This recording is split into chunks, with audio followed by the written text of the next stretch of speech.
Hello दोस्तों, आपके अपने यूट्यूब चैनल चलिए जानते हैं इंडिया में बहुत बहुत स्वागत है दोस्तों। और आज की जो वीडियो होगी वो ये होगी कि अगर आप कोई इंश्योरेंस खरीदते हैं और अगर आपके पास ये सारी जानकारी है तो आप कभी भी इंश्योरेंस लेने पर जो पछतावा होता है वो नहीं होगा।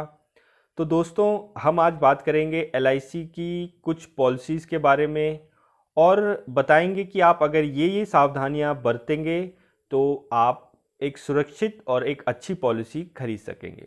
तो चलिए जानते हैं इंडिया क्या है टिप्स और किस तरीके से आप अपने लिए एक बेहतर पॉलिसी खरीद सकते हैं।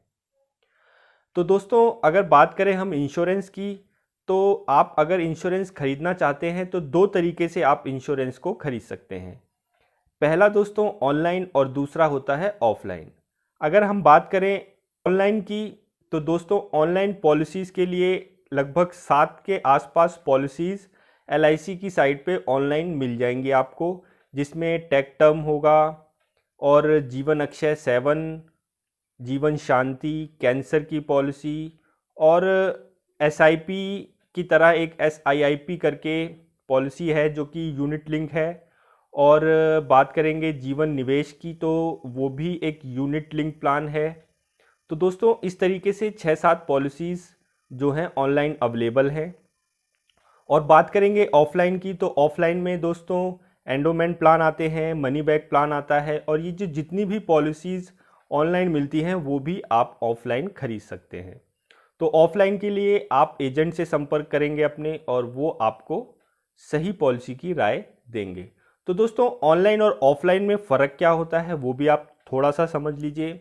जो ऑनलाइन पॉलिसीज़ खरीदी जाती है उसमें जो कमीशन होती है एजेंट को जो जाती है वही आपको थोड़ा सा सस्ता पड़ जाता है, पॉलिसी की प्रीमियम में थोड़ा सा इफ़ेक्ट आता है।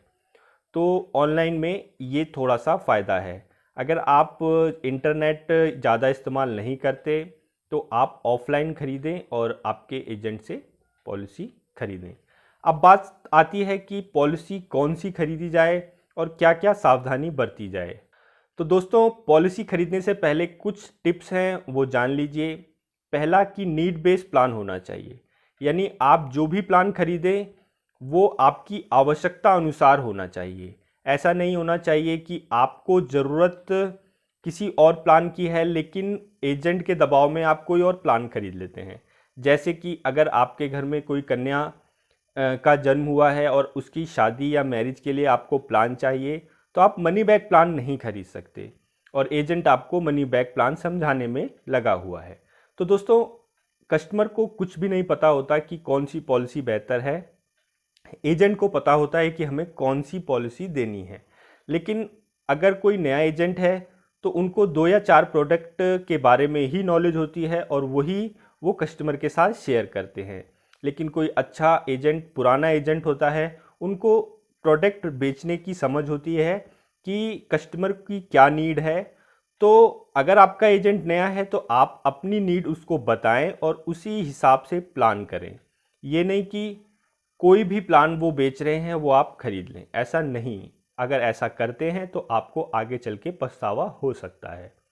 बात सीधी सी है कि अगर आप बीमार होते हैं और दवा लेने जाते हैं डॉक्टर के पास तो वो एक ही दवाई नहीं देते। यानी अगर आपको आज सर्दी जुकाम है तो अलग दवाई होगी, बुखार आया एक हफ्ते बाद तो उसके लिए अलग दवाई होगी। यानी डिफरेंट इलनेस पर डिफरेंट मेडिसिन दी जाती है। इसी तरीके से अगर आपकी जो ज़रूरत है, नीड बेस्ड प्लान आपको खरीदना होगा और उसके लिए समझना होगा। तो दूसरा पॉइंट दोस्तों ये है कि अगर आप पॉलिसीज़ खरीद रहे हैं तो आप डिमांड करिए लास्ट ईयर बोनस रेट की, जो कि एलआईसी साइट पर भी अवेलेबल है और एजेंट भी आपको प्रोवाइड करा सकता है। यानी लास्ट ईयर कौन सी पॉलिसीज़ पे कितना बोनस एलआईसी ने दिया है। एलआईसी जो बोनस देती है वो समय शॉर्ट पर देती है पर 1000। यानी अगर एग्जाम्पल के रूप में देख लें कि अगर आपने 1 लाख रुपए की पॉलिसी खरीदी है तो उसमें 1000 का जो कैलकुलेशन होता है वो होता है 100, यानी 100 टाइम्स 1000 आया है तो वो एक कैलकुलेशन के हिसाब से, यानी अगर आपकी 5 लाख की पॉलिसी है तो 500 उसको आप लास्ट ईयर के बोनस रेट से गुणा कर दीजिए और वो बोनस रेट आपका पूरे साल का होता है। मान लीजिए कि अगर 45 रुपये किसी पॉलिसी पर बोनस है 20 साल के टर्म पे और 1 लाख की पॉलिसी है, तो लगभग 4500 रुपये बोनस LIC आपको देती है उस साल का। और आपकी अगर प्रीमियम 5000 रुपये है 1 लाख की पॉलिसी पे 20 साल के लिए, तो लगभग आपका उस साल बोनस 4500 ऐड हो जाता है। 5000 रुपये आपने दिए तो टोटल हो गया 9500, यानी पॉलिसी लगभग डबल के आसपास पहुंच गई है। तो इस तरीके से बोनस रेट कैलकुलेशन किया जाता है और हर साल LIC बोनस रेट डिक्लेयर करती है और वो जो चार्ट होता है वो PDF के रूप में LIC की साइट पर अवेलेबल होता है और एजेंट भी प्रोवाइड करा सकता है। यानी आप जो भी प्लान खरीद रहे हैं उसका बोनस रेट आपको पिछले साल का अवेलेबल होगा और आप LIC या LIC के एजेंट से उसकी डिमांड कर सकते हैं और आप निर्णय ले सकते हैं कि कौन सी पॉलिसी पे कितना बोनस मिल रहा है और आने वाले टाइम पे वो बढ़कर ही मिलता है, घटता बहुत ही कम चांस होते हैं घटने के। तो उस हिसाब से आप लगा सकते हैं कि आपको कितना प्रॉफिट होगा। तो इस तरीके से एक कैलकुलेशन हो जाती है।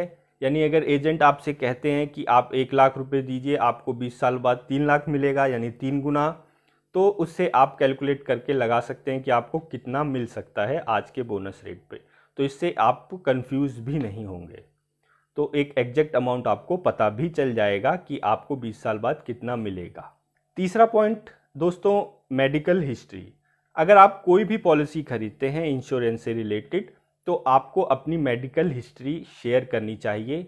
फॉर्म पे उसको पूरी तरीके से लिखना होगा आपको। अगर आपकी कोई मेडिकल हिस्ट्री है, यानी कोई गंभीर बीमारी है या आप स्मोक करते हैं, किसी भी तरीके की कोई बीमारी से आप पिछले 3, 4, 5 साल में, या फिर कोई ऑपरेशन हुआ है या आप भर्ती हुए हैं, तो उस चीज़ की डिटेल आपको अपने फॉर्म पे फिल करनी होगी ताकि आने वाले भविष्य में अगर कोई क्लेम आता है तो आप उससे बच सकें और क्लेम आपको ईजिली मिल सके। और दोस्तों, कई लोग ये कहते हैं कि हमें शॉर्ट टर्म का इन्वेस्टमेंट प्लान बताइए। तो दोस्तों, अगर आप इंश्योरेंस प्लान खरीद रहे हैं तो अपनी लाइबिलिटीज़ के हिसाब से ही टर्म को तय करें। 5 साल 10 साल छोटे शॉर्ट टर्म में ना जाएं। आप मैक्सिमम 20 साल से ऊपर का ही प्लान खरीदें और अपनी सिचुएशन के हिसाब से प्लान को मैनेज करें, यानी उसका जो टर्म है वो अपनी लाइबिलिटीज़ के हिसाब से ही चुनें। शॉर्ट टर्म इन्वेस्टमेंट के लिए इंश्योरेंस नहीं होती। और दोस्तों, होता ये है कि जब कभी कोई एजेंट जाते हैं बीमा करने, तो वो पूरे घर भर का बीमा करने की कोशिश करते हैं। तो दोस्तों, आप कोशिश ये करें कि अपने घर में जो भी अर्निंग पर्सन हो, जिसकी इनकम अच्छी हो या जो इनकम कर रहे हो, उन्हीं का बीमा लें।